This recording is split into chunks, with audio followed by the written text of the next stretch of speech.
Pues muy buenas tardes a todos y todas. Me da mucho gusto darles la bienvenida a la séptima sesión del seminario de profesores de este año. El día de hoy va a estar a cargo del maestro José Francisco Barrón Tobar, quien va a presentar el trabajo titulado El ejercicio mexicano del discurso filosófico, investigado en los registros digitales de los trabajos recepcionales de la UNAM. Y bueno, el que va a comentar este trabajo es el maestro Carlos Vargas Pacheco, a quien también le damos la bienvenida. Agradecemos a todas las personas que están aquí y también las que estarán siguiendo la versión digital de esta sesión. Y bueno, le damos la palabra al maestro Barrón hasta por 40 minutos y después tomará la palabra el maestro Carlos Vargas. Entonces, bueno, eh, bienvenidos todos y todas y pasamos a la exposición. Bueno, muchas gracias a Mónica, a Rogelio y a Alberto por todos los eh, trabajos de organización de estas sesiones. Siempre es complicado el trabajo académico, digamos, sobre todo por los horarios de todo mundo. Y es una locura, como ustedes ya saben, no tengo que comentar más. ¿No? Y agradezco a Carlos por comentar, ¿no? Comentar esta charla. Está aquí enfrente de mí, parece que estamos en virtual, pero no, está enfrente de mí, estamos en la misma sala, ¿sí? Entonces, vale, va a ser presencial ahí, algo híbrido raro. Solamente me gustaría, bueno, tengo algunas presentaciones, bueno, tengo una presentación estructurada para el día de hoy, pero quisiera comentarles que ya presenté en 2019. De hecho, viendo mis archivos, la presenté el 27 de octubre de 2019. O sea, ese día presenté los primeros avances de esta investigación. Em, eh, vamos, en esa sesión, hasta aquí tengo fotos. Quienes fueron mis comentaristas fue Erika Lindig y Ana María Martínez de la Escalera. Aquí hay fotos. Estuvieron participando mucho en la sesión. Mariflor, ¿no? Elisabetta, ¿no? Estuvieron participando mucho en ese momento, ¿no? Pero realmente eran como los inicios del trabajo, ¿sí? Vamos, fueron hace 5 años exactamente, ¿no? Entonces me parece como divertido, interesante que haya pasado así, ¿no? Digamos, no sé cómo explicarlo, pero pasó, ¿no? Por otro lado, ustedes tienen una guía que les hice llegar a Rogelio y Alberto, que es una guía de la charla, ¿sí? No preparé como tal un texto porque es una investigación en proceso. Hay algunas cosas publicadas que voy a hacer una mención en este momento, pero sí les hice un resumen ejecutivo y un itinerario de la charla que puede servir como una guía, y aparte les propuse algunas preguntas de conversación, ¿no? Palabras claves para que, ¿no? Tuvieran algo a lo que asirse para esto. No, pero bueno, yo paso a la charla. De principio lo platicamos Carlos y yo. Es una charla bastante amplia, ¿no? Porque son 5 años de trabajo, pero y no está todo el trabajo, pero sí hay una parte importante de él. Y como ustedes se llama el ejercicio mexicano, permítanme que no lo puedo ver bien porque me hacen algunas cosas Zoom. Sí, no me sé el título de mi charla. Se llama El ejercicio mexicano del discurso filosófico, investigado en los registros digitales de los trabajos redaccionales de la UNAM, y usa un hashtag Tesis FilosUNAM. Lo pueden seguir en línea, ¿no? Tanto en este hashtag, veamos, las que más se utilizan, que son Facebook y X, antes Twitter. Vamos, se utiliza ahora más TikTok, pero bueno, no tenemos TikTok. Como ustedes ya saben, o más bien lo que quiero señalar es que ya el título es una descripción de lo que estamos haciendo el día de hoy, ¿sí? Aunque es mucho más complejo el proyecto, ¿sí? El título mismo ya es una tesis compleja, ¿sí?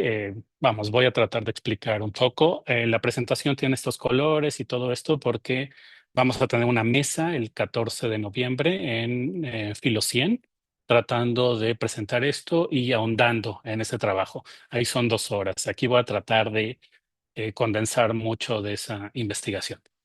Ok. Eh, en la charla de el mes pasado, Xochitl López, nuestra colega, se sorprendía un poco, ¿no? Porque participaba en unas mesas en el CONACYT sobre filosofía en México, ¿no? Y un poco se preguntaba ella, o más bien ella comentaba de esta manera, que en esa charla que ellos dieron, ¿no? Estuvieron algunos colegas, se sorprendía que quienes estaban ahí en el CONACYT no conocían a los filósofos mexicanos importantes. No, digo, para todos nosotras, para todos nosotros puede ser un poco, ¿no? Pues, como, oye, pero ¿cómo no conoces a Villoro, ¿no? A Sea, vamos a todos nuestros padres, abuelos filosóficos. Pero, digamos, yo, por mi formación como humanista digital, adentrándome en ciencia de datos, tratando de trabajar en espacios eh, multidisciplinares, transdisciplinares, ¿no? Donde se trabaja tecnología digital y, vamos, en este caso, filosofía, ¿no? Pues no es como, vamos, es común y corriente que la gente no conozca, ¿sí? Nuestra disciplina, ¿sí? Entonces, vamos, la sorpresa en esa charla de Sochi me parecía como muy razonable, ¿no? O sea, pues sí, pues no conocen mucho de lo que hacemos. Incluso soy profesor de primer semestre en la licenciatura y los chicos cuando llegan tampoco conocen, ¿no? O sea, no conocen, digamos, tienen como mucho interés en formarse como filósofas, como filósofos, como filósofes, ¿sí? Y aportar y desarrollarse, pero no conocen nuestro campo, ¿no? Ni nuestras obras, ni nuestros autores, ni nuestros problemas, ¿sí? Y por qué estamos estudiando esos problemas y no otros. Es decir, hay todo un campo ahí que no es propiamente el de divulgación de la filosofía, que tiene que ver con un trabajo histórico desde nuestras propias disciplinas. Entonces, y al mismo tiempo poder transmitirlo, y bueno, hay toda una serie de problemas ahí. Entonces, a partir de esta pregunta, ¿no? Bueno, no solamente a partir de esta pregunta, el seminario que yo coordino, que se llama Seminario de Tecnologías Filosóficas, ustedes pueden verlo en línea, que inició en abril de 2013, ya llevamos 11 años trabajando. Sí, déjenme presentarles la página del seminario muy rápido, solamente para que le echen un ojo. Sí, es esta. Ahí pueden ver 11 años de trabajo, ¿no? Somos un proyecto de filosofía de la tecnología, tratando de fortalecer la relación entre tecnología y pensamiento filosófico. Y obviamente, pues leemos filosofía, pero también hacemos experimentos digitales, ¿sí? Por nuestra relación con las humanidades digitales y toda esta cuestión con filosofía de la tecnología. Ustedes pueden entrar a esta página, ¿no? Se las voy a poner en el chat para quien esté aquí, ¿no? Quien no esté, pues bueno, se lo pierde. No, no es cierto. Pueden verlo en línea, ¿no? Digamos, llevamos 11 años trabajando este tipo de trabajo en relación a este trabajo donde se trata de hacer una genealogía de la relación entre pensamiento filosófico y tecnología y experimentar con esta articulación. Tenemos, bueno, nos hemos asentado en la facultad con un proyecto de primero era Ampifil, ahora es un ProInt desde 2019, ¿no? No me voy a adentrar en esto, pero bueno, llevamos trabajando pues cerca de 5 años ya como proyecto, ¿no? Como profesor de asignatura, ¿no? La facultad tiene estos proyectos de investigación, ¿sí? Y hacemos esto, estudiamos filosofía de la tecnología y luego hacemos experimentos digitales tratando de, pues digamos, hacer este tipo de articulación. Como ustedes saben, ya les mostré la página, ¿no? Traigo aquí algunas diapositivas sobre esto, ¿no? ¿Qué estamos trabajando? Sí, estamos trabajando el corpus, sí, de los datos públicos de trabajos recepcionales de filosofía de la Dirección General de Bibliotecas de la UNAM. ¿Qué significa esto? Sí, estamos trabajando con la base de datos, ¿sí? Catalográficos de las tesis, tesinas y todo tipo de trabajo recepcional de la Dirección General de Bibliotecas de Filosofía de la UNAM. Sí, ahorita especifico más. Y obviamente investigamos pues, esa misma base de datos, cómo está construida, cuáles son las relaciones políticas académicas de ella, las metodologías de conformación, las tecnologías de construcción, ¿no? De esta base de datos, pero pues trabajamos con ello, ¿no? Esta, digamos, fue lo primero que obtuvimos. Ustedes verán pues literalmente es un Excel, ¿no? Es una hoja de cálculo, sí, pero lo que hicimos para obtenerlo, lo hicimos en 2017 y extrajimos todas las fichas catalográficas, o sea, les muestro las fichas catalográficas de las tesis. Si ustedes entran a TesiUNAM, ustedes pueden y buscan una tesis, buscan ustedes como asesores o como, eh, pues digamos, autores de estas tesis, aparecen los años, ahorita revisamos. Todo lo que hicimos es algo que se llama una técnica que se llama web scraping, que lo que hace es bajar esa información, ¿sí? Y te la da de muchos tipos de formatos.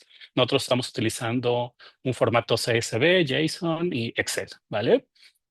Obviamente pueden detenerme si no entienden alguna palabra, ¿no? Pero tiene que ver con todo este trabajo digital. Entonces, bajamos esta información de estas fichas catalográficas. Entonces, tenemos un corpus de 1928 a 2017, que eso da 3.840 fichas catalográficas. Ok, y aquí comienza el trabajo. En esa base de datos, que no estoy diciendo que sea verdadera, que sea válida, que esté bien construida, hay todo un tipo de problemas que no les voy a comentar, como por ejemplo una tesis que es de un sustentante y está asesorada por ese mismo sustentante. Entonces, tiene muchas fallas esta información con nuestros colegas de bibliotecas, pero bueno, esta es nuestra, digamos, nuestro corpus, ¿no? Nuestros datos, esta ficha catalográfica. Si ustedes entran a TESUNAM, van a ver eso. Y estos son los datos: año, autor, título, asesor 2, colegio, institución y grado, ¿sí? Y nosotros añadimos un rubro más, que es el de género, y solamente añadimos male y female. Yo sé que hay toda una discusión con esto, pero es una manera en cómo podemos ir avanzando. Las fichas catalográficas de la UNAM no tienen estos datos, nosotros los añadimos para tratar de trabajar de una manera muy específica. Si usted solamente es un acercamiento muy sencillo, hay 3.840 fichas catalográficas. Eso significa que hay 3.840 trabajos recepcionales.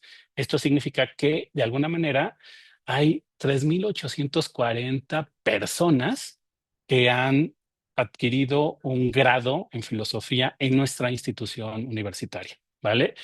En estos años, porque la primera tesis es de 1928. ¿Sí? Y la última que tenemos es 2017. Obviamente, de 2017 para acá ha habido un trabajo muy fuerte y muy constante, pero bueno, esas tesis no las hemos revisado porque no las hemos bajado. ¿Sí? Aquí yo les estoy mostrando un pantallazo de una ficha catalográfica de Tesis UNAM de 2022. Ok, ¿qué fue lo que hicimos? A partir de ese archivo Excel, lo subimos en una plataforma que nosotros desarrollamos para poder interactuar con esta información. Sí, esta es la parte de atrás de nuestra plataforma. Y como ustedes ven, aquí ya aparece el rubro gender, ¿no? Que es lo que nosotros añadimos y aparece la posibilidad male o female. De nuevo, podemos discutir esto y es un problema. ¿Sí? Y nosotros podemos interactuar con esa base de datos que tenemos para poder modificar los títulos, poder modificar los nombres. ¿Por qué es esto? Porque hay muchas faltas de ortografía, hay muchos errores tipográficos, hay muchos errores de consignación que voy a tratar de mostrarles algunos. ¿Vale? Entonces, solamente esta ficha es para mostrarles. Ok, esta es la página.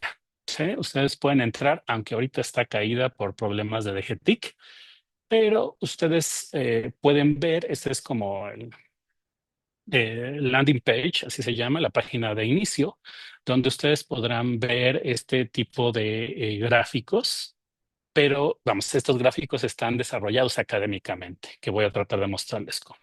Ustedes tienen, por ejemplo, esta gráfica, ¿no? De flujo que va de 1928 a 2017 por grados, donde se cruzan, donde se agrupan años y grados. Y ustedes pueden ver ahí unas olas, ¿no? Que tiene que ver con la producción de estas tesis. La media, ahí la vemos como una línea y ahorita vamos a ahondar un poco en esta información. Como ustedes ven, de principio pueden ver cómo a partir de los años 2000 se ha incrementado exponencialmente la producción de filósofos en la UNAM y de filósofas, ¿vale? Esto es un dato que no tiene que ser menor, ¿sí? ¿Cómo lo entendemos? Ese es nuestro trabajo de principio. Ok, aquí pueden ver un diagrama de barras en donde se cruzan los años y el género. Sí, los de color naranja o rosita, no sé cómo se ve en su pantalla, son el género y los verdes, perdón, son female y los verdes son male, ¿vale? O sea, masculino, femenino. Como ustedes ven, hay una tendencia hacia lo masculino. Vamos, esto lo hemos investigado y voy a dar algunos datos sobre ello. ¿Sí? Y luego, esta es nuestra, pues hasta ahorita nuestra diamante, ¿no? Pues es un diagrama radial en donde se vinculan afuera, ¿no? Alrededor, lo que ustedes ven son los títulos, o más bien los términos dentro de los títulos, y en el centro se ven los asesores. Entonces nosotros podemos revisar qué asesor ha trabajado en estos 89 años que hemos revisado, 90, vamos a cerrarlo, qué asesor o qué asesora ha trabajado qué término, ¿vale? Entonces, estamos tratando de hacer estos cruces entre esos términos primeros que están en las fichas catalográficas. ¿Cómo caracterizar el proyecto? Nos ha costado mucho trabajo, al menos 5 años, porque en términos en términos conceptuales y teóricos, pues digamos, es complicado de principio, a partir de experimentos digitales, saber qué está haciendo uno y cómo dar una cierta, pues sí, ¿no? Un rigor conceptual académico. Nos ha costado, pero digamos, es una caracterización cerca, vamos, que voy a dar para esta charla, ¿no? El proyecto se trata de una serie de experimentos en los que se articulan tecnologías digitales y metodologías filosóficas para producir genealogías y arqueologías del ejercicio mexicano del pensamiento filosófico a través de los trabajos recepcionales de filosofía de la UNAM. Ok, fíjense esta articulación entre tecnologías digitales y metodologías filosóficas para producir genealogías y arqueologías del ejercicio mexicano, del pensamiento filosófico. Voy a tratar de ahondar, solamente estoy avanzando. En serio, ¿qué estamos investigando? ¿Sí? El proyecto son esta serie de experimentos que articulan tecnología digital y metodologías filosóficas para saber cuáles son los temas de nuestra academia, cuáles son los autores, cuáles son las cuestiones mucho más complejas que hemos trabajado a lo largo de, pues digamos, no tenemos 100 años, pero tenemos 90 años de trabajo. ¿Sí? ¿Qué estamos investigando realmente? Pues, digamos, una forma en cómo hemos logrado expresar esto es que estamos investigando la conformación de la institución académica universitaria mexicana donde se ejerce el pensamiento filosófico. Es decir, estamos investigando cómo se ha reproducido el ejercicio mexicano del pensamiento filosófico en una institución académico universitaria. Eso estamos investigando, ¿sí? Es decir, esta caracterización la estoy haciendo en este momento. Como ven, las metodologías digitales nos dan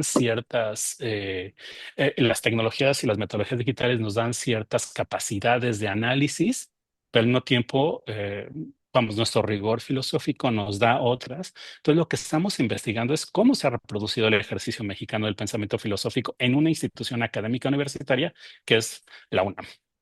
Esto se puede aplicar a cualquier tipo de institución y a cualquier base de datos de tesis, ¿vale? Es decir, ¿qué estamos investigando? Esto, procesos institucionales, procesos históricos, procesos políticos, procesos académicos, procesos filosóficos y procesos de financiamiento en términos de becas, seminarios, vamos. Voy a tratar de ahondar lo más que pueda. ¿Cómo entender esto? ¿Qué estamos investigando a través de vamos a llamarle, experimentos genealógicos digitales de pues, las fichas catalográficas y los trabajos de los trabajos recepcionales de filosofía en la UNAM? Pues estamos investigando esto. porque las tendencias de producción de discurso conceptual filosófico, las tendencias de egresados y titulados, los patrones de producción y publicación de tipos de textos, las tendencias de construcción de organización académica, nombramientos y perfiles, patrones de funciones políticas. Hoy te voy a tratar de mostrar algún ejemplo que hemos desarrollado a partir de esto. Pero si se fijan, lo que estamos analizando son tendencias y patrones, ¿sí? La producción de un discurso filosófico, ¿sí? De nuestra universidad, ¿no? Específicamente de filosofía. Y ahorita van a ver cosas divertidas. ¿Qué podemos investigar con esto? Esto hemos discutido durante un rato, pero podemos investigar prácticas de las didácticas mexicanas de la filosofía, configuraciones de problemas y temas filosóficos mexicanos, hacer arqueologías de autorías y de personalidades, hacer genealogías de las políticas académicas, hacer historias de los financiamientos a lo político, es decir, vamos, a nivel de patrones históricos, de tendencias genealógicas.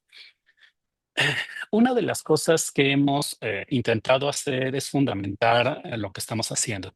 Entonces, lo que comenzamos a hacer es confrontar esa base de datos y los resultados que nos lanzaba a partir de nuestra investigación con las historias de la filosofía en México o historias del ejercicio mexicano del pensamiento filosófico. Las tradicionales, ahorita les voy a mostrar un. Entonces, comenzamos a enfrentar este corpus historiográfico con estos datos que hemos estado obteniendo, un poco a manera de comparación y al mismo tiempo fundamentar lo que estamos haciendo. Si estamos haciendo genealogías digitales, ¿no? Pues de alguna manera se acerca a las metodologías historiográficas que se han utilizado en la filosofía en México. Y aquí aparecen, digamos, como las más conocidas. Sí, digo, no puse la última, la de Gustavo Leiva, porque digamos es por todos y todas conocida. Tampoco añadí las de Margarita Vera, porque también es muy conocida, ¿no? El neocantismo en México. Todos estos trabajos, valiosos trabajos sirven, ¿no? Y tratamos de confrontarlos, revisarlos, ¿no? Digamos, aquí hay como un poco más clásicos, ¿sí? Están el de Ramos, hay trabajos de Gauss, Vicente Lomoro Toledano, Ibargüengoitia y Villalpando, ¿no? Nada, que son cosas que hemos tratado de confrontar.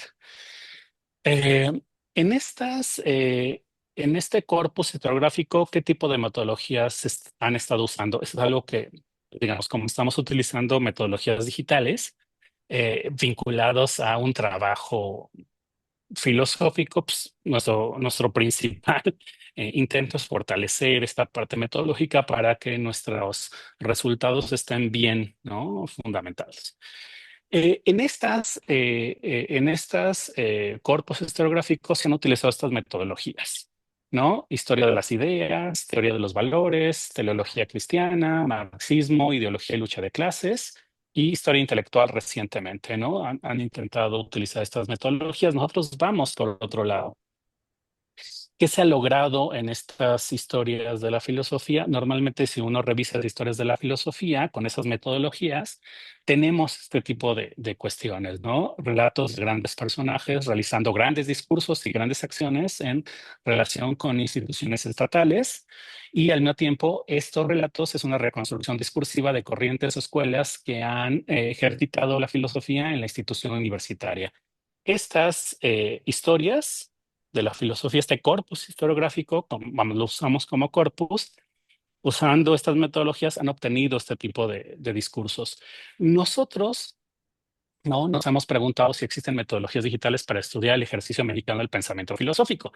Y digamos, como estamos cercanos a las humanidades digitales, pero a la filosofía y la tecnología, nosotros hemos tratado de introducir otras metodologías, que es el análisis digital del discurso y la visualización de datos, sobre todo con un filósofo italiano marxista que se metió mucho a esto, que se llama Franco Moretti, con una técnica y una metodología llamada distant reading, ¿no?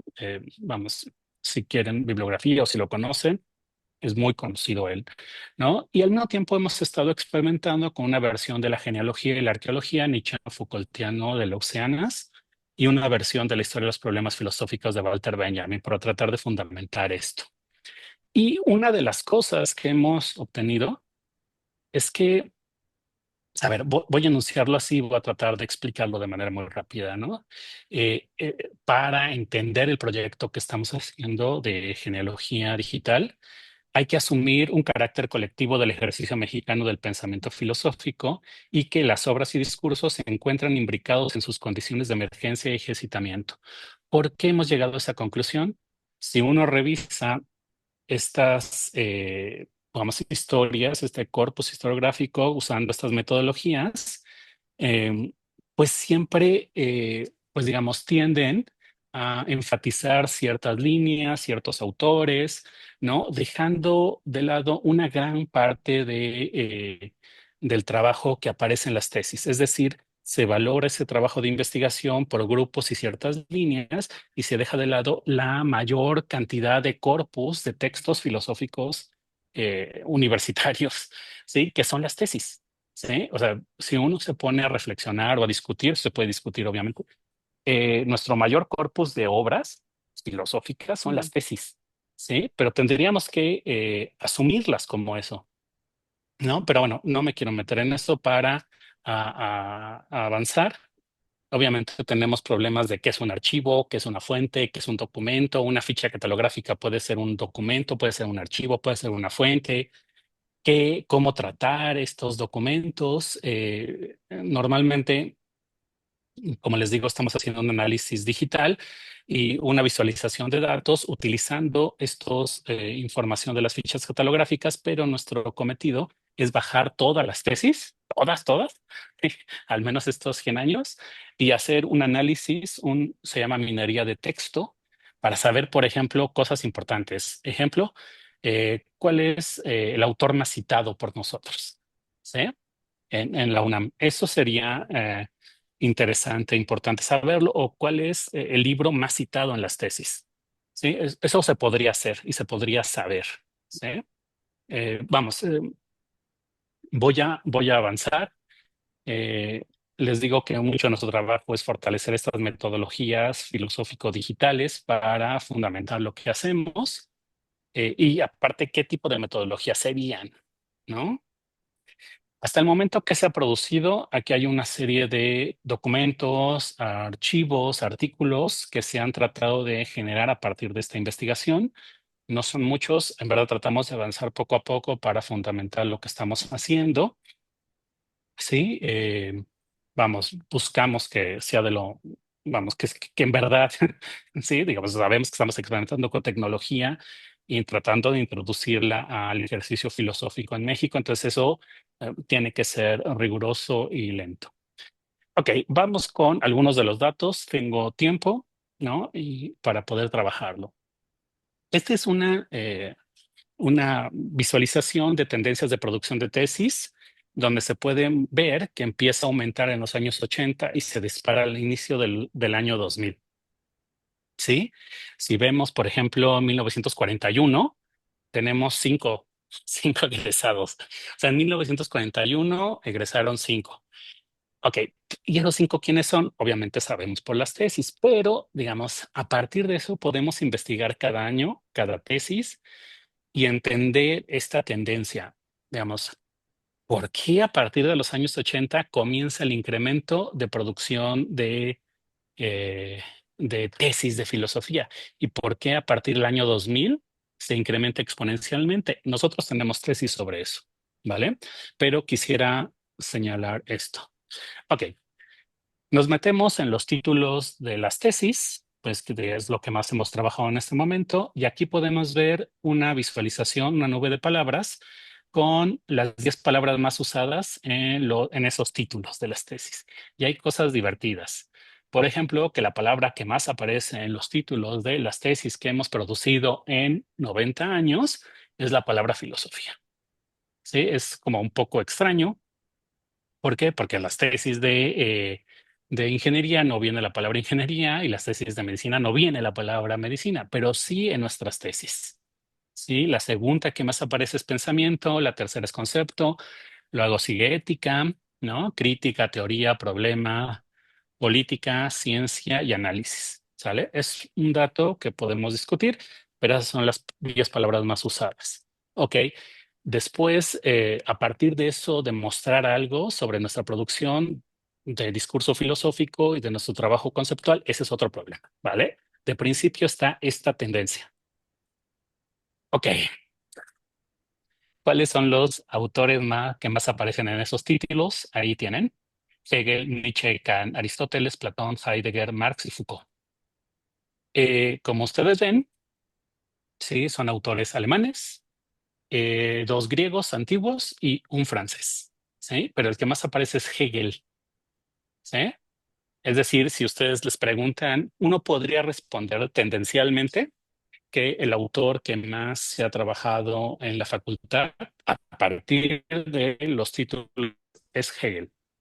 ¿Sí? Entonces, la facultad es hegeliana. El discurso filosófico en México es hegeliano o germanofílico.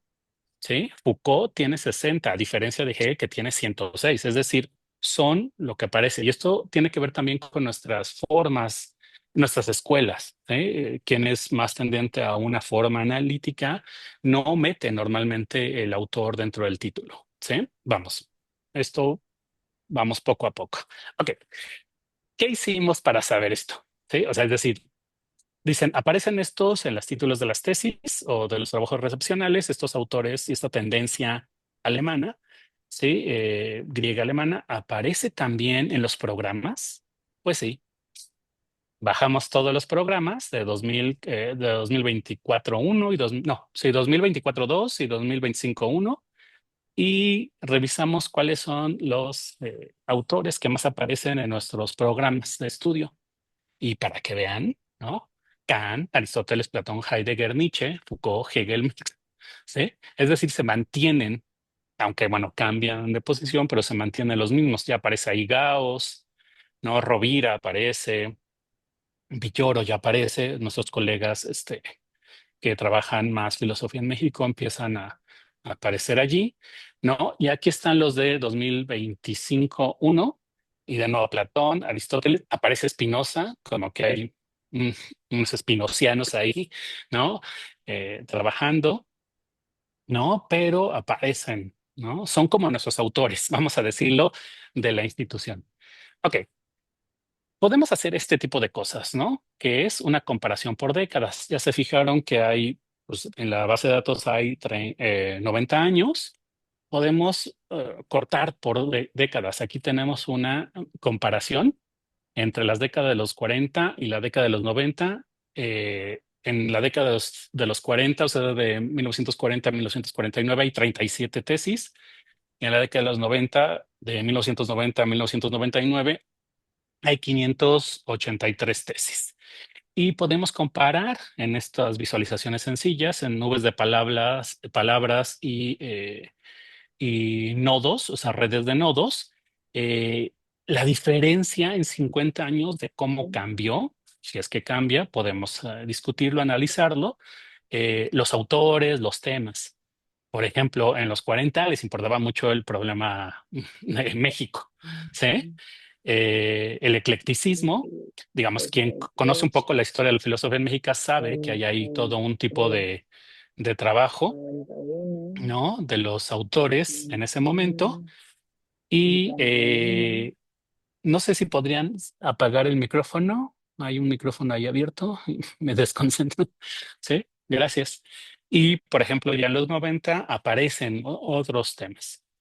Y aquí una comparación por los títulos, siempre, siempre, en todas las décadas aparece filosofía como el término que más aparece, pero aquí ya, por ejemplo, ética en el 90, pensamiento, concepto, sí, se parecen mucho más a las cuestiones más, vamos, en la visualización más reciente que les mostré.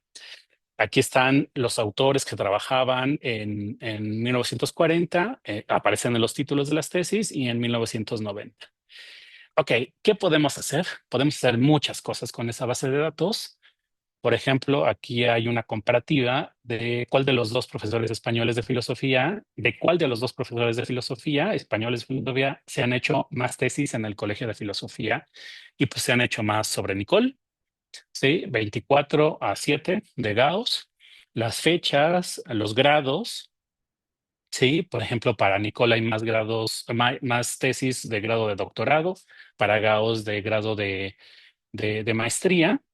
Sí, en los dos son más tesis de, pues digamos, de masculino, o sea, podemos suponer que sean hombres. Es complicado esto.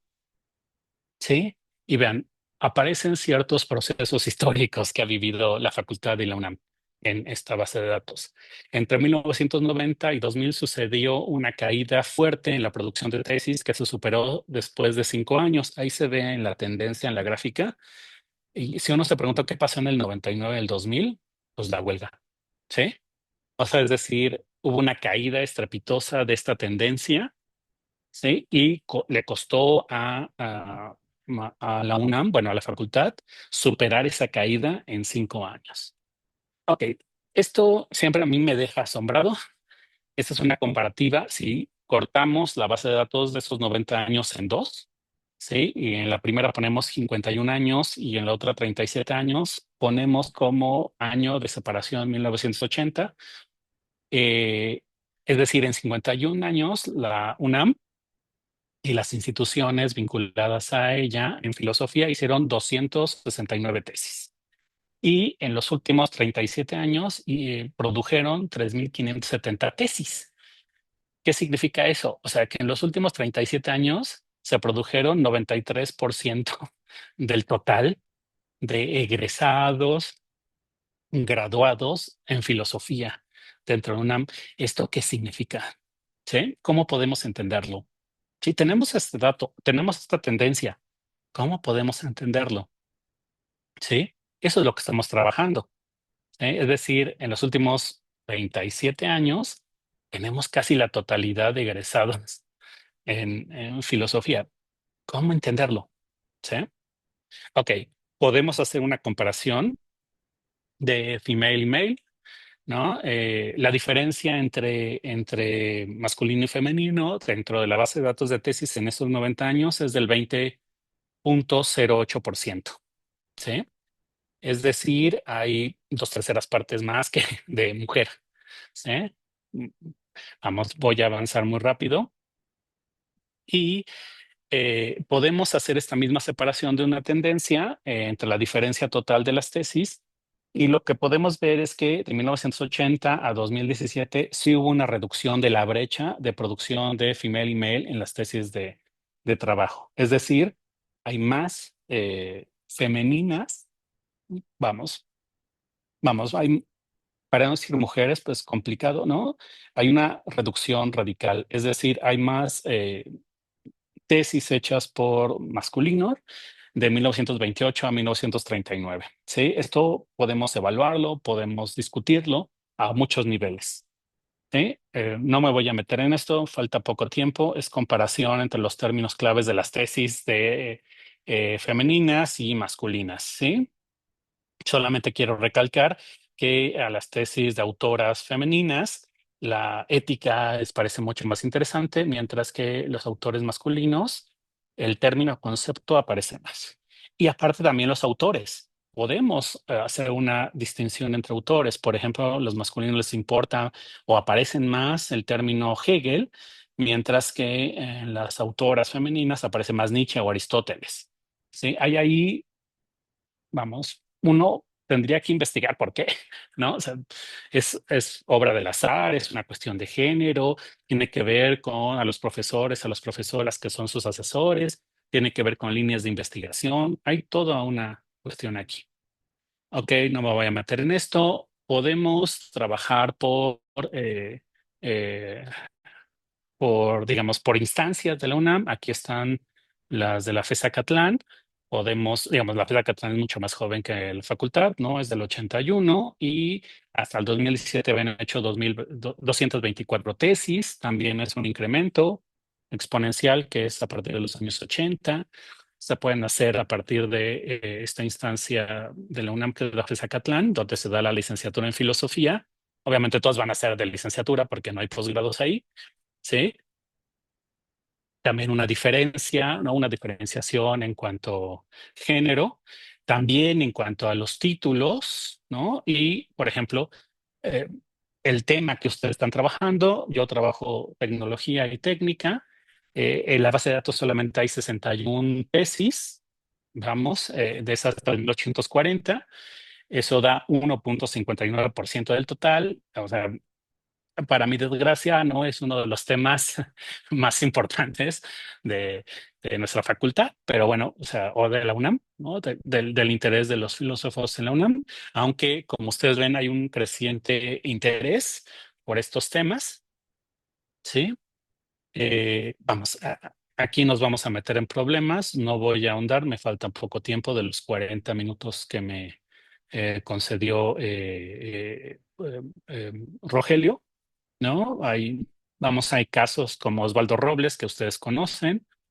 Sí, él se titula de maestro en 1935 y como doctor en 1936, pero si uno se mete a la base de datos de TESI-UNAM, aparecen las dos tesis como si fueran de licenciatura, ¿sí? Entonces tenemos un problemota. Porque, y aquí están las carátulas de las tesis, ¿por qué tenemos un problema? Vamos, aquí hay un anuario de la Facultad de Filosofía y Letras de 1940.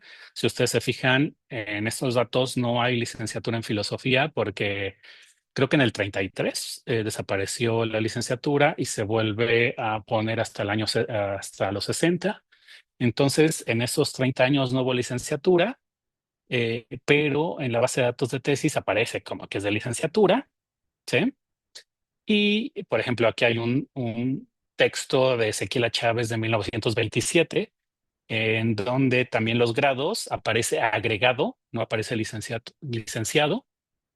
Mm, Y entonces, por ejemplo, aquí está otro documento de 1926, donde dice cuáles son los requisitos para ser profesor en la Facultad de Filosofía y Letras, y en ningún lugar habla de licenciatura, ¿sí? Eh, y aquí hay otro catálogo de cursos del 53-54, no aparece licenciatura en filosofía. Entonces, estos son para mostrarles el trabajo que tenemos que hacer con muchos de nuestros datos. Los datos son inconsistentes, son erróneos, y nosotros tenemos que ir a este tipo de revisión documental, ¿sí? Para tratar de fortalecerlos. Ok, voy a tomarme 5 minutos muy rápido para mostrarles una de las cosas más importantes que me parece importante. Es un problema de la profesionalización de los egresados. Es decir, hay una discusión muy de pasillo en que se puede afirmar que los egresados del día de hoy no están tan bien formados como los egresados de hace algún tiempo, o se puede decir viceversa. ¿Cómo podemos zanjar esa discusión o cómo podemos dar datos o información de si estamos mejor formados o estamos mejor formados antes? Podemos revisar los títulos de las tesis, ¿sí? Y hay metodología para eso. Se puede hacer, digamos, estilometría, no me voy a meter en eso, pero, digamos, aquí lo que hicimos fue separar en tres la base de datos. De 1928 al 79, del 80 al 2000, del 2001 al 2017, y hay ciertos parámetros, que es la densidad de vocabulario, el índice de legibilidad y el promedio de palabras por frase. ¿Qué significa eso? Es la aparición de los términos, su complejidad y la relación en esos términos en los títulos. ¿Y qué aparece? Si ustedes ven los datos de densidad de vocabulario, la densidad de vocabulario se va reduciendo conforme el tiempo, la legibilidad se va manteniendo y el promedio de palabras va disminuyendo por el título. ¿Qué podemos extraer de esto? Ok, aquí hay unos datos muy sencillos. De 1928 a 1979, a partir de esa información, podemos tener un enfoque amplio en las investigaciones filosóficas. De 1980 al año 2000, hay un enfoque más detallado y específico en torno a ciertos filósofos y sus obras. Mientras que del 2001 al 2017 tenemos un interés en áreas más especializadas de la filosofía. Y aquí están, vamos, algunas de estas cuestiones que estamos investigando y discutiendo. Hay una tendencia en las tesis de filosofía a estandarizar el discurso, de un enfoque general, limitado y lego a uno más especializado y experto, de un estilo de ensayo del sabio a un estilo de investigación del estudioso académico. hay una tendencia hacia la diversificación de problemas y formas de pensar, de una determinación a una apertura. ¿Qué significa esto? Uno puede inferir, digamos, interpretar ya sería muy complejo, pero puede inferir las formas de trabajo en estas, las formas de trabajo de los grupos y de, vamos, de los asesores a partir de los años, ¿sí? Entonces, de una determinación a una apertura. Hay una tendencia a academizar el trabajo haciéndolo más específico y especializado, de acercamientos amplios a trabajos institucionalizados. Si ustedes recuerdan la comparación de palabras y de temas de 1940 a 1990, se puede ver eso, ¿sí? Sí, las tesis del 1940 son acercamientos más amplios, con enfoques generales y determinados, mientras que las de 1990 son más especializadas, hay una apertura de los temas y hay un trabajo más institucionalizado. Hay una tendencia a la pérdida de dominio sobre la línea de trabajo, de pequeñas consolidaciones generales a diferentes experimentaciones expertas. Y por otro lado, hay una continuidad en autores y temas. Esto no podemos zafarnos, es decir, en 90, 100 años hay un ejercicio alemán del concepto del pensamiento y la teoría, pero sí hay como una tendencia que nosotros estamos buscando, ¿no? O que estamos investigando.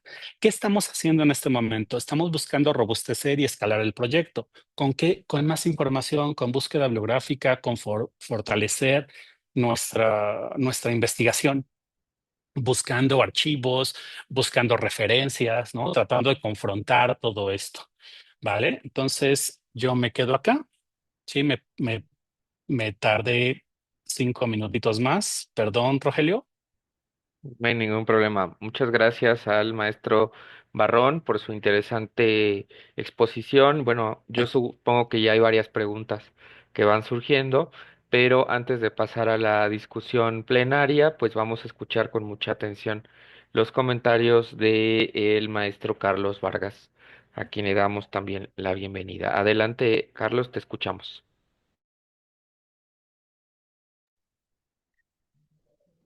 Muchas gracias, querido Rogelio, y bueno, pues muchas gracias a las colegas y los colegas que han podido conectar. Eh, Espero que se me oiga bien. Y bueno, pues también muchas gracias a Francisco que me invitó a comentar su exposición, su muy interesante y sugerente exposición, como ya habrán podido observar. Eh, y bueno, la verdad es que me siento un poco eh,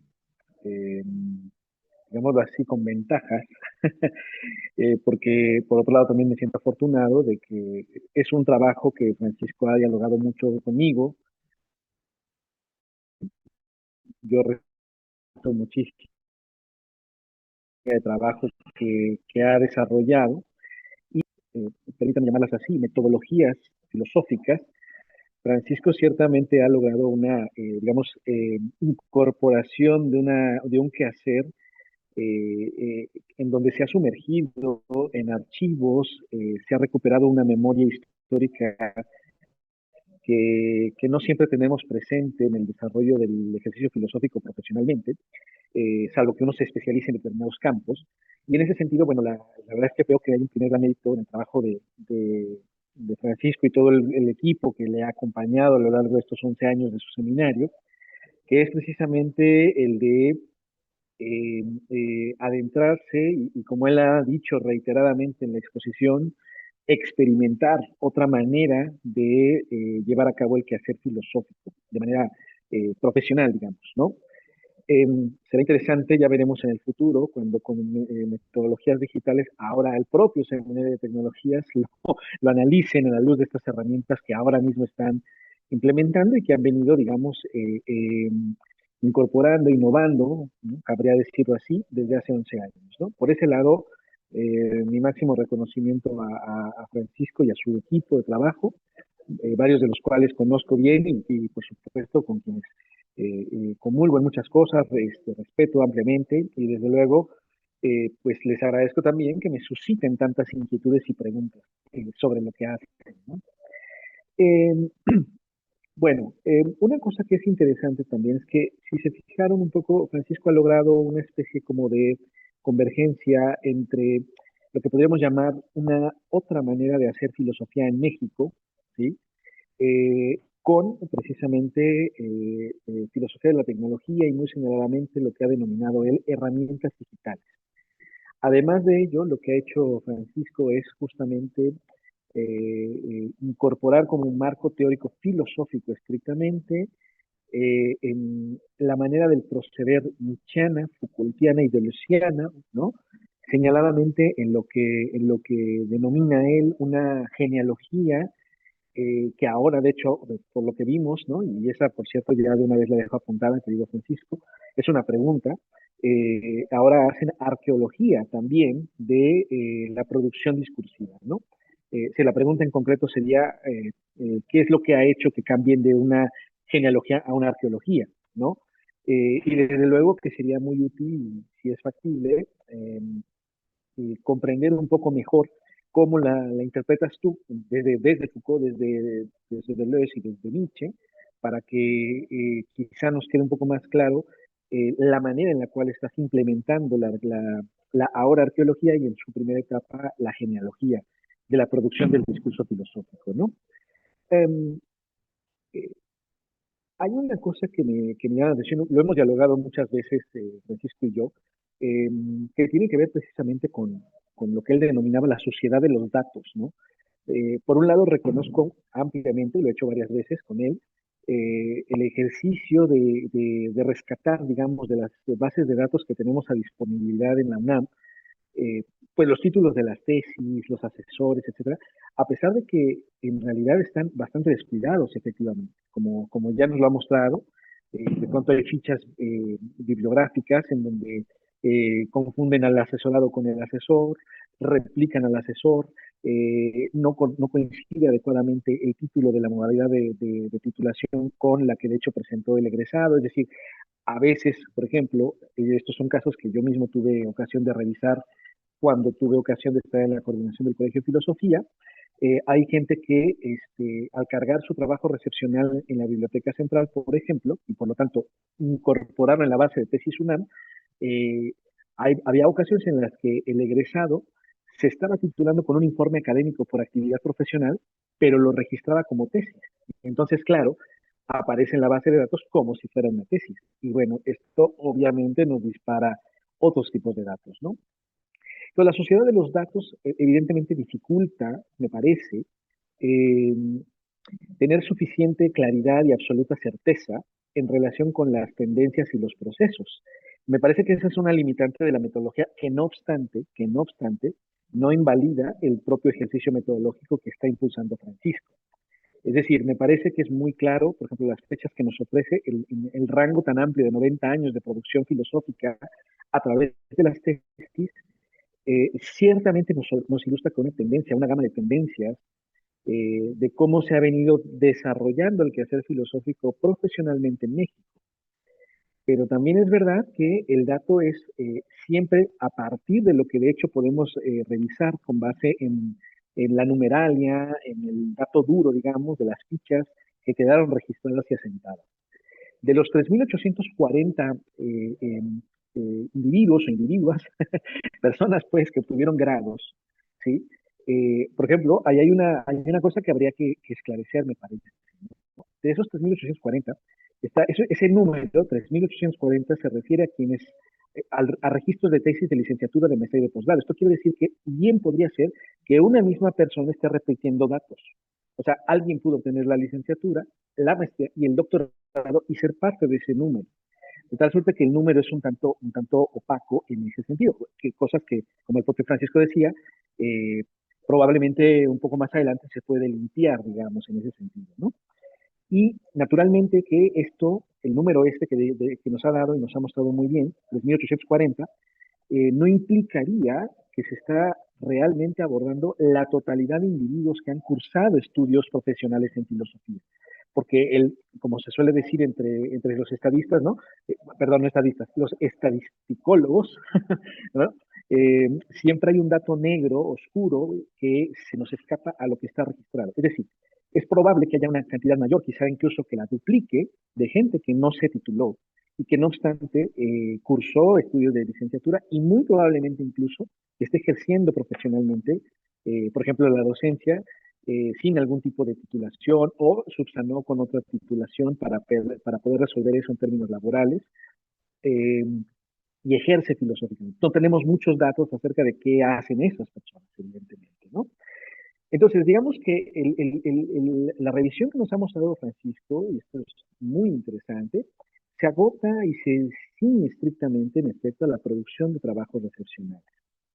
Y claro, nos da ciertas tendencias y nos ofrece, digamos, eh, eh, ciertas orientaciones que sin embargo exigen, y ya lo dijo también Francisco, pero es una cosa que invitaría a que reflexionemos, ¿no? Exigiría establecer cuáles son los criterios de interpretación de esas tendencias. Es decir, ¿qué es lo que motiva que se prefieran trabajos recepcionales como los que está mostrándonos Francisco? Vamos, para hacer el ejemplo muy claramente mostrado, ¿qué es lo que ha hecho que se prefiera trabajar a Hegel y cómo se ha venido trabajando? Entonces tenemos que cruzar mucha información también en relación con no solo los programas, porque también sería interesante observar, yo me acuerdo que en alguna ocasión, creo que de hecho en aquella primera presentación que tú tuviste, Francisco, mostraste las fotos donde estaban Mariflor, Erika Lindy, Ana María, la propia María Antonia. Yo recuerdo que allí y en algunas otras ocasiones a nuestra querida colega María Antonia, a José Valerio, le escuché precisamente una idea que me ha parecido siempre muy buena, de también hacer un rastreo en virtud de los programas que presentaban los profesores a lo largo de los años. Y eso cruzado con los trabajos recepcionales creo que fortalecería eh, eh, eh, la manera en la que podemos interpretar por qué se trabajan más esos temas, ¿no? Y en qué tipo de coyuntura. Hay temas, digamos, hay fenómenos en los que nos hemos dado Francisco, que definitivamente también se explican por los contextos ajenos y externos que han incidido en el desarrollo profesional del quehacer filosófico en México. Mencionó uno, Francisco, que incluso se mostraba en gráficas, y esto es algo que también ha observado la gráfica, las gráficas de las coordinaciones de filosofía lo han visto también, que en efecto, por ejemplo, en el año 99, del 99 hasta el 2005 aproximadamente, se da la caída de titulación por la huelga y lo que tardó en, digamos, reactivarse el quehacer académico por esos años. Digamos, ese fenómeno extrínseco externo al propio desarrollo académico, pues obviamente incidió en el papel y el desarrollo, ¿no? Ahora, es interesante observar qué tesis o qué temas en medio de esa crisis se quisieron trabajar. Eso también sería interesante verlo, ¿no? Y la tendencia que observa Francisco en las gráficas, digamos, del aumento de titulados, que es un aumento muy grande, desde los años 80 hasta la fecha, de 1980 a 2017, que fue tu rango, donde se ve el gran número de titulados y además el mayor grado de adscripciones al posgrado. Bueno, pues ahí tendríamos en principio otra explicación de carácter contextual, que es la fundación del CONACYT. Y evidentemente con ello, pues la promoción de incursionar en estudios de alto nivel con la beca, que posibilita además viajes al extranjero, más conexiones, y ello también dentro de una lógica institucional universitaria global, que básicamente lo que pretende es un trabajo en redes y ya no tanto de una manera, digamos así, por autorías personales, por decirlo de alguna manera. Digamos, una cosa que me parece muy importante del trabajo de Francisco es que sí refleja con mucha claridad que en efecto hemos vivido un cambio en la manera de entender el quehacer filosófico a nivel profesional, digamos así, institucional. Quiero diferenciar esto, nivel filosófico, profesional e institucional, de otras maneras de entender el quehacer filosófico, quizás si quieren verlo así, de carácter vital, vocacional, que de hecho era algo muy promovido por profesores previamente, ¿no? Tipo Gauss, tipo Nicole, tipo Sánchez Vázquez, ¿no? Esa manera de interpretar el quehacer filosófico ha venido siendo desplazada, por lo menos desde los años 80 del siglo pasado, por esta labor de colaboraciones en red que implicó también el proceso de especialización de los académicos. Y esto explica entonces que cada vez haya más gente con posgrados que se dedican a temáticas muy concretas o autores muy específicos, o todavía más, a autores en obras muy específicas que colaboran desde su perspectiva en un proyecto más grande, digamos. Entonces, esa tendencia también me parece que está de manera implícita observable en el quehacer de esta, digamos, revisión de producción académica en los últimos años. Me parece, querido Francisco, que de hecho en tu propia presentación, pues evidentemente te decantaste por criterios de mostración muy peculiares o muy particulares. En casi todas las presentaciones se nota más bien tu interés en observar el desarrollo a través de autores o de términos claves, digámoslo así, y también mucho el énfasis en la cuestión del género. Insisto, años más adelante, alguien cuando revise lo que el propio seminario de tecnologías ha hecho, se podría preguntar, ¿por qué le interesó ahora a Francisco incorporar el criterio del género, por ejemplo, ¿no? Y me parece que una vez más estaríamos explicándolo a partir de un contexto que evidentemente estábamos y estamos todavía pues viviendo, evidentemente, ¿no? Que marca el interés de la cuestión. En, me parece en ese sentido que es un trabajo muy interesante en términos de metodología, en términos de trabajo grupal, y me gusta mucho el término que, como decía hace rato en mi intervención al principio, pues, utilizas mucho la palabra experimentación y yo creo que eso es esencialmente tu labor en este quehacer, digamos, ¿no? Eh, José Gauss, tú lo sabes muy bien, lo has estudiado también bastante, ¿no? Decía que el laboratorio de la filosofía era el seminario, digamos, ¿no? Y creo que tú, en cierto sentido, te has apropiado de esa idea de Gauss, incluso en contra del propio Gauss.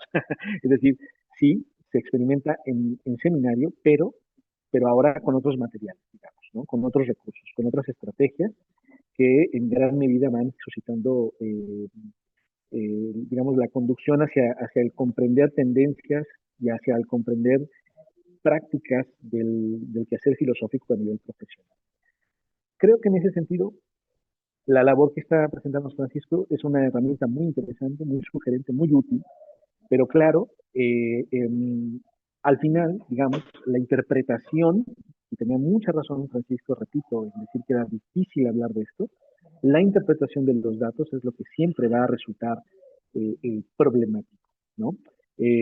¿Por qué? Porque los datos que nos está ofreciendo en gráficas, en las nubes, que si en las nubes de conceptos o de palabras, en el esquema radial, ¿no? Donde venían los autores, bueno, los profesores y alrededor de ellos los términos o conceptos que trabajan, eh, todo ello nos marca cuantitativamente la producción, pero no por sí solo nos indica por qué razones se decantan hacia esos temas, hacia esos intereses, por qué se gira hacia ciertas perspectivas. Y en esa medida, el trabajo de Francisco es una muy buena oportunidad para hacer una reflexión de carácter cualitativo institucional. En esa medida es que creo que es un recurso bastante sugerente.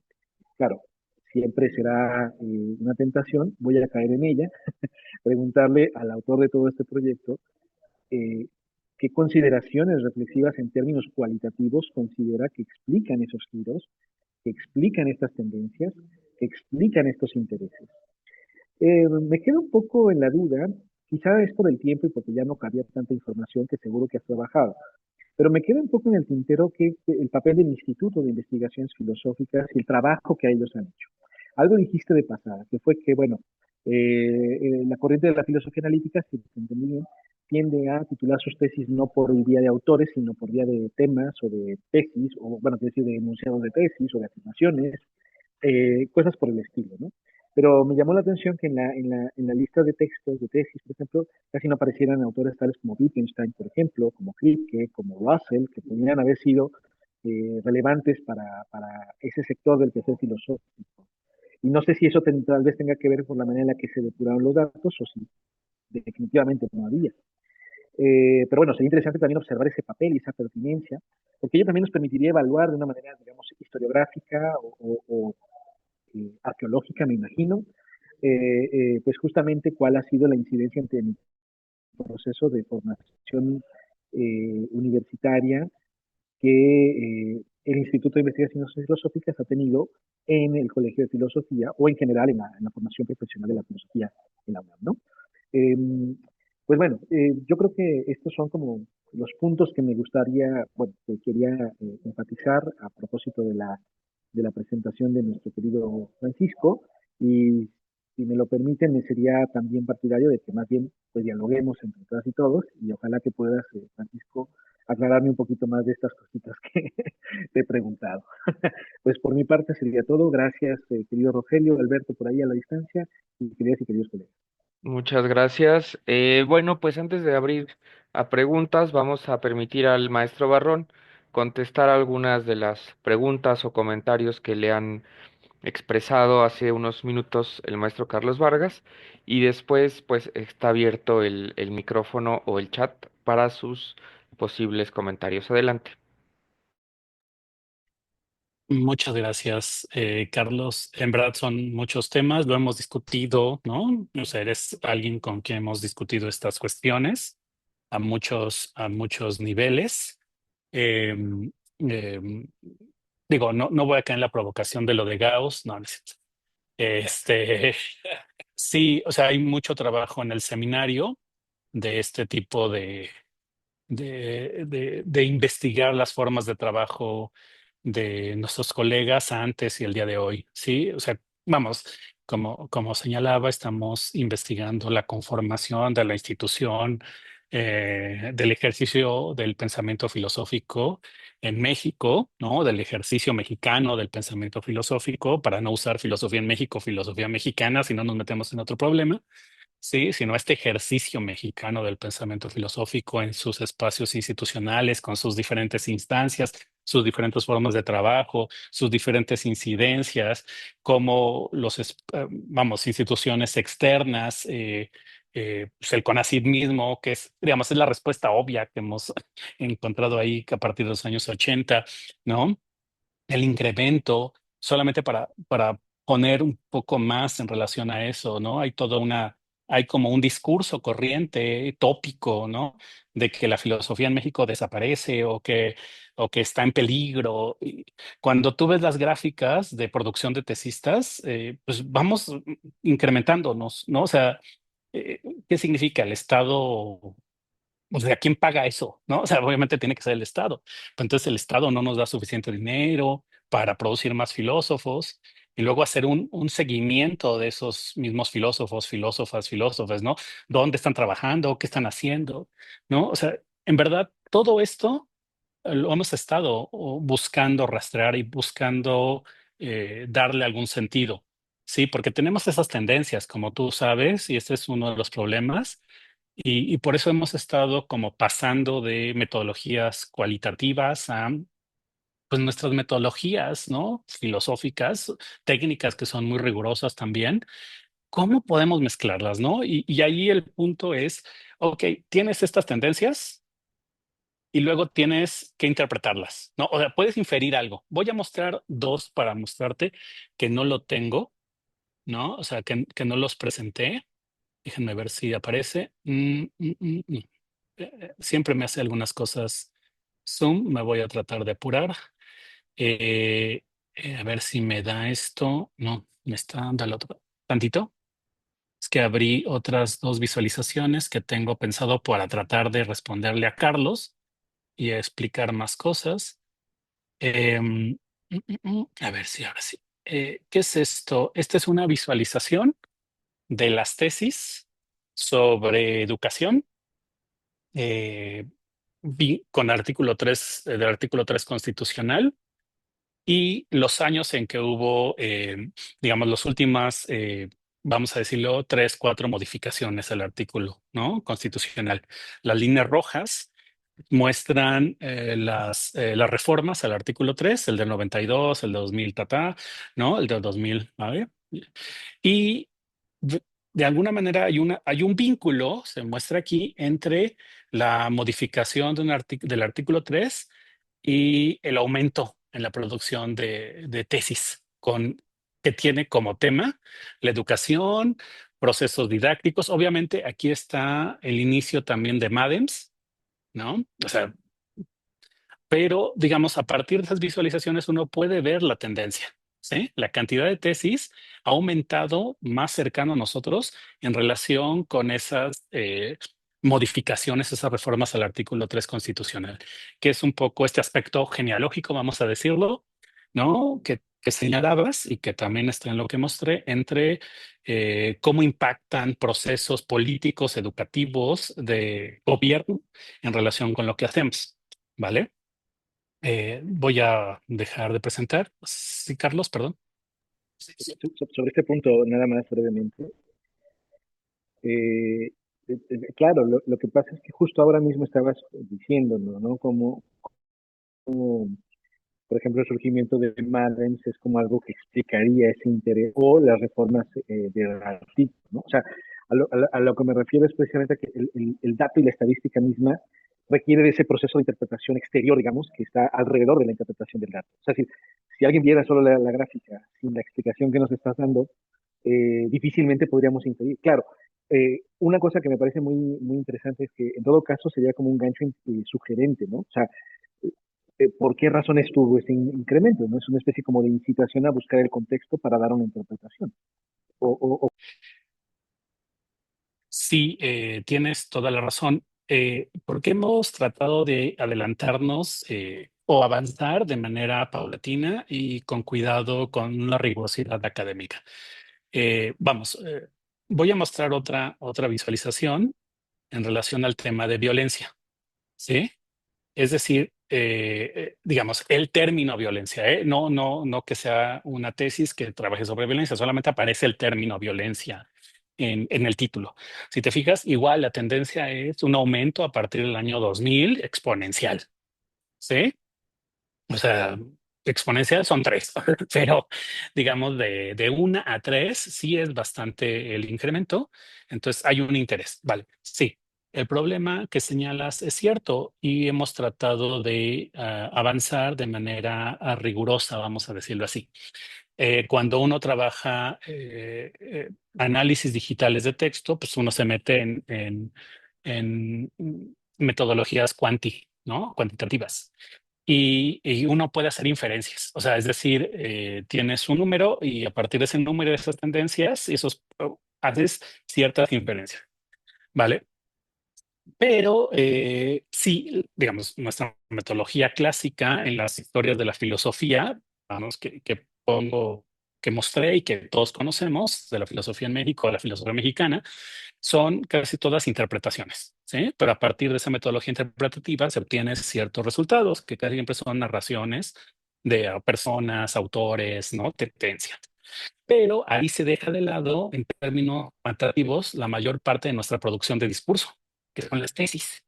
¿Sí? Entonces, hay aquí un problema, ¿no? De formas de trabajo, ¿sí? Que pues, tratamos de asumir fuertemente en el seminario. Sí, eh, a ver, uno de los pasos que sí hemos logrado como de resultado cualitativo que tú estás señalando es esta cuestión de un ejercicio colectivo de la filosofía. ¿De dónde lo hemos extraído? Pues de la historia de los problemas de Benjamin y de Franco Moretti en su Distant Reading, ¿no? Moretti, como filósofo marxista, ¿no? Y que hace análisis digitales y visualizaciones de datos, lo que ha tratado de fortalecer es esto que tú estás señalando, como los procesos, las formas interpretativas de estas gráficas, ¿sí? Y lo trata de hacer filosóficamente, ¿no? Pero Benjamin, en su libro de los pasajes, tiene mucho de eso avanzado, ¿sí? Digamos, tanto Benjamin como Moretti señalan que una de las cosas que se podrían extraer de un análisis cuantitativo de obra filosófica o literaria como hace Moretti es tratar de concebir el ejercicio de la filosofía de manera colectiva. Es decir, mm, vamos, la discusión que se tuvo en algún momento sobre la pérdida del sujeto, por ejemplo, ¿no? La autoría, ¿sí? Ahí se nos fue Carlos, pero aquí está. Ah, ya regresó. Sí, la pérdida del sujeto en la producción institucional, ¿no? Del discurso, quién determina, ¿no? Los temas, los autores, si es un sujeto omnipresente, si es, vamos, hay ahí un avance y uno de los, vamos, de las discusiones cualitativas, conceptuales que se pueden hacer, es que voy a decirlo arriesgándome, ¿vale? Y no es que se tome como una tesis, sino que literalmente el ejercicio de la filosofía en México en estos 100 años ha sido un trabajo colectivo. Sí, incluso en lo que tú estás afirmando, cuando dices que hay mucha gente que ejerce filosofía sin haberse titulado, ¿sí? O sea, ¿cómo los involucramos a ellos? Sí, es decir, en verdad me estoy arriesgando mucho, ¿no?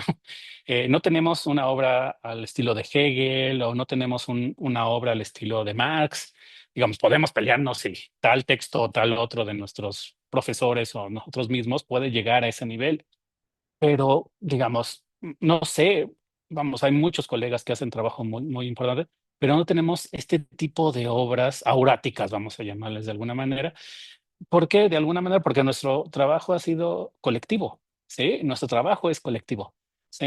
¿Y dónde está ese corpus de trabajo colectivo mayor? Pues en nuestras tesis, ¿sí? La otra cosa que hemos estado investigando, permítanme mostrarles, es decir, tratamos de eh, vincular es algo muy rápido. Si ustedes se fijan, si te fijas, Carlos, aquí está, ¿no? La parte de atrás de nuestra plataforma y añadimos Yander.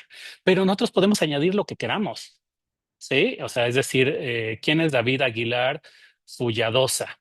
Que fue asesorado por Antonio Luis Marino López de Acatlán.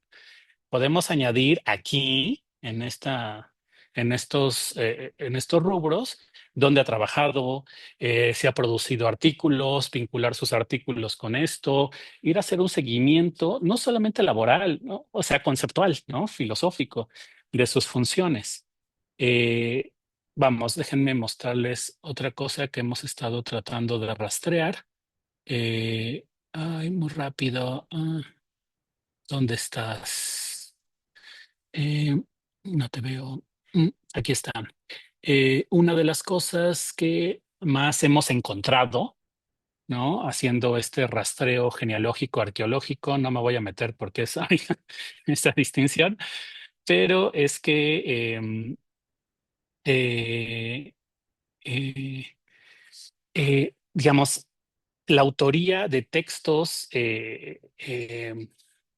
para la enseñanza de la filosofía a nivel bachillerato supera por mucho los textos de autoría en obras propias. ¿Qué significa? O sea, es decir, hacemos más textos para la enseñanza de la filosofía que obras propias. ¿Qué diablos significa eso? En términos cualitativos, uno puede interpretar, ¿no? Que la filosofía en México va vinculado con una sobredeterminación escolar de la filosofía, algo que han señalado profesores nuestros como Palencia, por ejemplo, ¿no? Incluso Sánchez Vázquez llega a afirmar ciertas cuestiones así. Es decir, que la filosofía en México ha estado vinculado con la escuela, ¿sí? Con la escuela y tiene que ver con un proyecto de Estado-Nación ahí que hemos estado tratando de rastrear, ¿sí? Eh, entonces, si te fijas, hemos tratado de vincular o de cruzar esos datos con otros datos que sí tenemos, ¿sí? Los libros de texto, las producciones de artículos, estamos tratando de, por ejemplo, la base de datos de filosofía del claustro de Sor Juana, la base de datos de tesis de filosofía también de la Ibero, tratar de empezar a, ¿no? A unir, ¿no? Todos estos pedazos de la información, pero al mismo tiempo avanzar en el fortalecimiento, ¿no? Ok, te respondo muy rápido lo de arqueología y genealogía. Empezamos como una genealogía porque nos interesaba esto que tú señalas de los impactos externos, ¿no? Al propio ejercicio de la filosofía, es decir, de dónde vienen las razones y las instituciones, ¿sí? Y cómo se vinculan, ¿no? Entonces, investigamos muchos seminarios, ¿no? Muchos becas, muchos fortalecimiento externo. El CONACYT es uno de ellos, el impacto en nuestro ejercicio, pero también para ya la arqueología nos dimos cuenta que necesitamos fortalecer el significado interno de nuestras afirmaciones. Es decir, tenemos que hacer una búsqueda documental mucho más fuerte, ¿sí? Es decir, para fortalecer ¿por qué Hegel? O sea, es decir, ¿por qué Hegel es el que más aparece? tiene que haber una razón y tiene que haber documentos donde haya de alguna manera alguna razón, ¿sí? Un plan, no sé cómo llamarlo, ¿no? O sea, hay planes sexenales o hay planes de trabajo, ¿no? Institucionales o académicos que dicen, ah, mira, vamos a trabajar este autor, ¿no? Vamos, ¿por qué la preocupación por la violencia el día de hoy? ¿Por qué aumentar la preocupación sobre la educación, ¿no? Eh, vamos, ahí hay todo un trabajo y como tú lo señalaste, pero yo di un avance, la FES Acatlán, ¿no? La FES Acatlán tiene 800 tesis, el instituto tiene muchos menos. ¿Sí? Ahí, digamos, representativamente, en términos de trabajos recepcionales, es mucho menor, porque tiene otro, vamos, otro énfasis, ¿sí? Pero se puede rastrear por el posgrado en filosofía de la ciencia, ¿no? Hay tesis de de la Panamericana, ¿sí? En la base de datos hay tesis de la Panamericana, porque hubo un momento en que la Panamericana, bueno, la UNAM certificaba a sus egresados, ¿no? Hay toda una historia que se necesita trabajar, ¿sí? Pero, bueno, de nuevo, es un trabajo fuerte de fundamentarlo a esos dos niveles, encontrar los datos, cruzarlos y después hacer inferencias y luego ver si podemos interpretarlos. ¿Sí? Porque, digamos, el problema que señalaste, perdón, en los títulos de tesis hechas por female y las tesis por male, es decir, masculino femenino, ¿no? Porque a uno les gusta a los male en términos históricos la tendencia hacia Hegel, mientras que en female una tendencia hacia Nietzsche, ¿sí? ¿Cómo explicamos eso? O sea, es decir, solamente podemos inferir eso. ¿Sí? Interpretarlo requiere mucho más trabajo de documentación, de alimentación de tesis. Por ejemplo, una de las cosas que sí he hecho cuando estaba en el comité académico de posgrado, revisé, ¿no? Los proyectos por un rango de 10 años y sí, o sea, las mujeres no van a lógica. O sea, es decir, sí, los proyectos las investigadoras en filosofía no van hacia lógica, van hacia estética y hacia ética, hacia esas áreas. ¿Sí? ¿Cómo explicamos eso? ¿Podemos vincularlo con el género o no?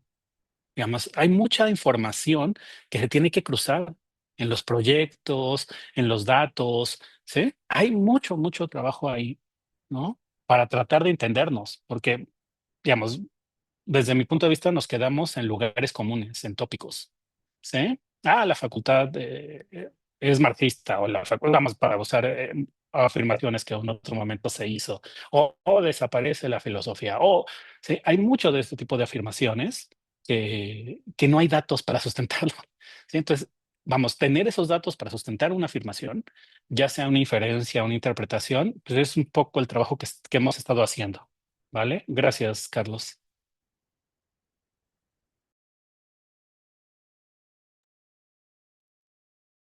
Muchas Mónica, gracias. no sé. Mm, sí, ya tiene la mano. Adelante. Ay, gracias. Es que estoy por cambiarme al teléfono porque tengo que ir al coche y ya de ahí no te voy a poder comentar ni preguntar. Te felicito mucho por este trabajo tan importante, para la filosofía en México y para la facultad y para los jóvenes y por esto que acabas de mencionar de la relevancia de cuestionar y aclarar esos tópicos, ¿no? Le estaba escribiendo a Rogelio mis preguntas, pero ahorita justo de lo que estabas comentando es la relevancia justo hacia dónde van, qué temas son los que se derivan o cómo entender las tendencias, a qué se dedican los egresados, o sea, cómo dar ese rastreo. No digo que tú tengas la respuesta, justo acabas de decir, ¿no? Que son líneas abiertas de investigación, pero hablo de esa relevancia. Y luego también, ¿qué te escribía, Rogelio? Son como, bueno, en realidad son comentarios, em, porque me parece tan importante. Parece como si el trabajo que hacemos de dirigir tesis, sobre todo de licenciatura, no fuera lo suficientemente valorado cuando uno está poniendo ahí su currículum para el SNI. O sea, en el SNI no les importa la licenciatura y es clave, ¿no? En todo lo que acabas de decir, en toda la formación filosófica. En el mismo PRIDE, o sea, en la misma evaluación que nos hacen a los profesores, las tesis de licenciatura no es lo que más nos vale, ¿no? Y por toda la investigación que has hecho, te vuelvo a felicitar, me parece tan valiosa, parece que ahí está la base fuerte de la formación filosófica y de que la filosofía se haga fuerte, no precisamente en una investigación individual que uno publique artículos, sino en la cuestión de las tesis. Y yo creo que esta es la parte como más relevante que, bueno, yo te aplaudo porque me pregunto, y no sé qué opinión tengas al respecto, si tomando en cuenta esta investigación, ¿crees que podría tener algún impacto en los criterios de evaluación, pues justo para fortalecer esa formación filosófica de nuestros jóvenes, ¿no? Cuando tenemos preocupaciones de abandono, de eficiencia terminal, etcétera, como si se pudiera hacer voltear la mirada ahí y fortalecer esa parte también en relación con el trabajo individual que se nos califica a nosotros, ¿no? No sé qué pienses al respecto. Muchas gracias, Mónica. Completamente de acuerdo. Eh, o sea, completamente de acuerdo. O sea, yo no podría decirlo de otra manera, ¿sale? O sea, obviamente, sí, voy a mostrar una gráfica que no presenté, sí, que tiene que ver con esto. Estos son, eso, digamos, estamos en estos 89 años, 3.840 registros, y tenemos, digamos, esto es una comparativa en cómo tenemos al principio y cómo hemos ido limpiando esa información, ¿no? Tenemos 2.096 licenciados, 885 maestría y 419 doctores. Y tenemos una pirámide ahí, ¿no? O sea, eh, explicar esa pirámide, bla, bla, bla, bla, saber el Ujú, significado, obviamente es algo muy complejo, pero si nos fijamos, el trabajo fuerte ujú, está en esa licenciatura. O sea, ajá, triplica, duplica, ¿no? O ujú, sea, es un trabajo muy, muy fuerte. Ha sido un ujú, trabajo muy fuerte. Ok, ujú, em, vamos a otra de tus preguntas. ¿Cómo le damos valor a eso nosotros o las instituciones de evaluación? Eh, Siempre se puede decir, el impacto de los filósofos, ¿dónde está? ¿No? Digamos, lo que sí hemos revisado es el INEGI, ¿no? O sea, estamos tratando de ver cómo podemos, algo así como una cosa muy sencilla, ¿cuántos filósofos por millón de habitantes existen en México? O sea, parece como algo muy sencillo, pero no. O sea, aparte, no hay datos de eso, ¿no? O sea, no hay información. El INEGI nos cataloga de dos maneras: o somos investigadores o somos profesores. Los que son importantes son los investigadores, porque tiene que ver con todo un proyecto político, ¿sí? Y normalmente nuestros grupos de trabajo de investigación tratan de vincularse a esas líneas, ¿no? De política pública, pero en cuanto a autonomía va a ir dirigido a esta formación en licenciatura, ¿sí? Con estos temas, ¿sí?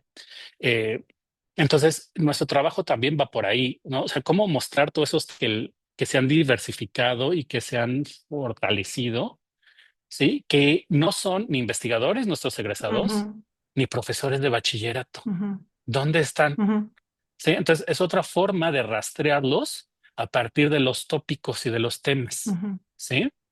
Eh, pero que tiene un impacto que no va vinculado a nuestra, vamos a decirlo así, perfil institucional, tanto de la ujú, UNAM ujú, como del Estado, sino ujú, que es un trabajo filosófico. Entonces, si te fijas, es un trabajo como de desagregar los ujú, proyectos institucionales con el ujú. discurso filosófico, el interés del... Ay, no sé si me trabé yo o Francisco.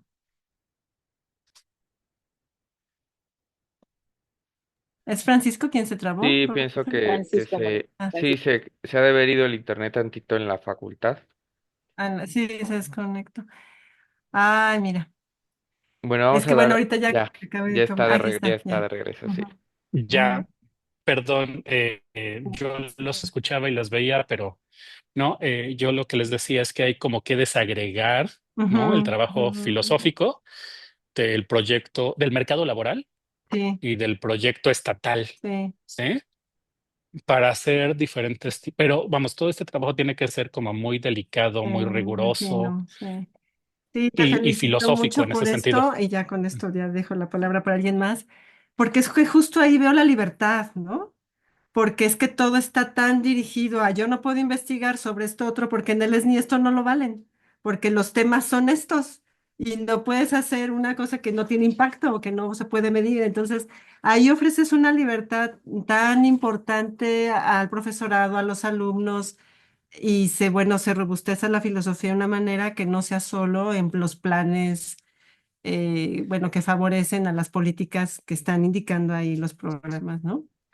¿Me permites algo, Mónica? No lo señalé, Sí. pero tiene que ver con este problema de interpretación que está tratando de señalar, bueno, que estamos tratando de discutir Carlos y yo acá.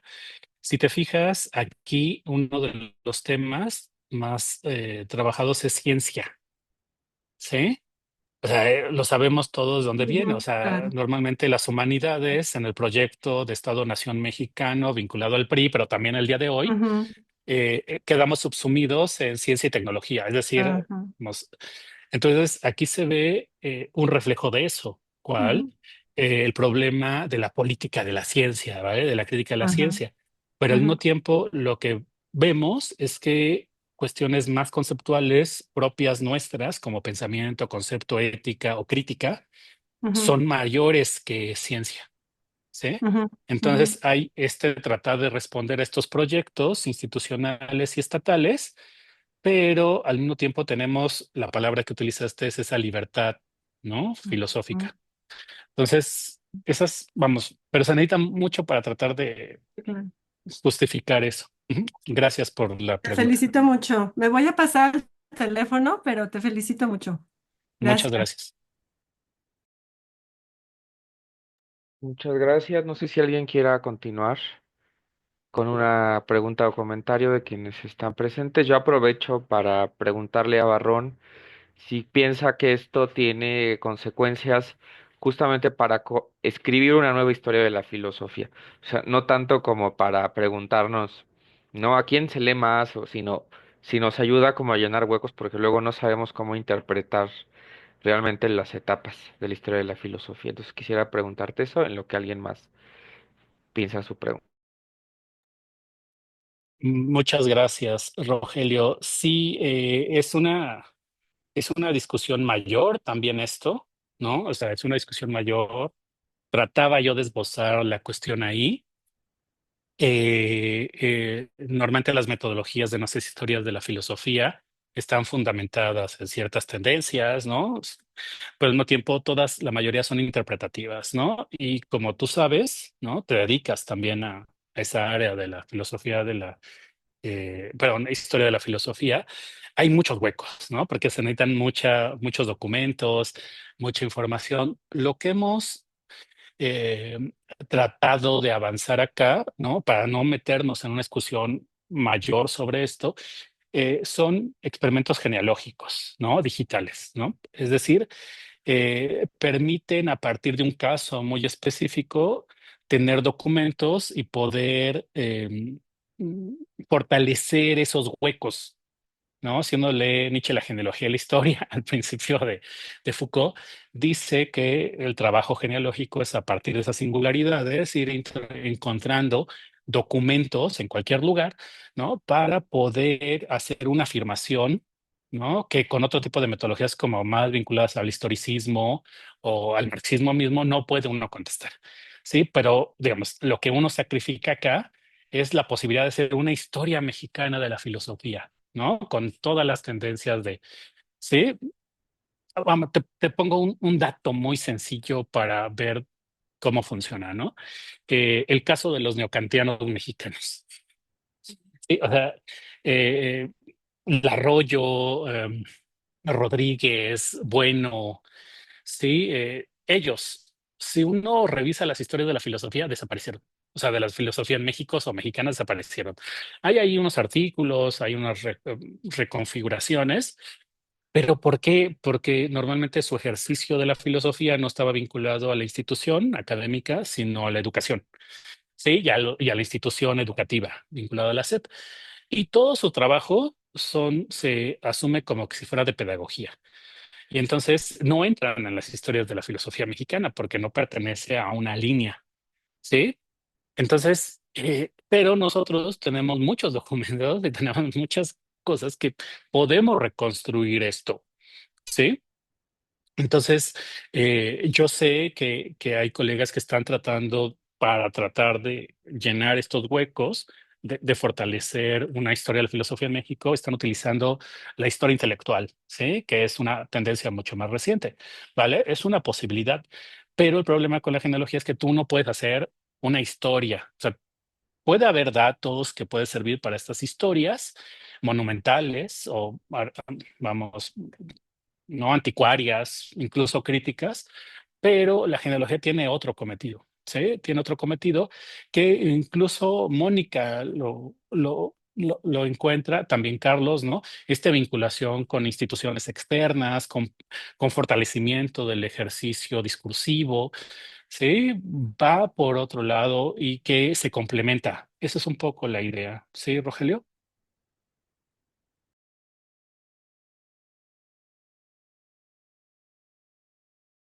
Muchas gracias, Francisco. Te agradezco mucho tu respuesta.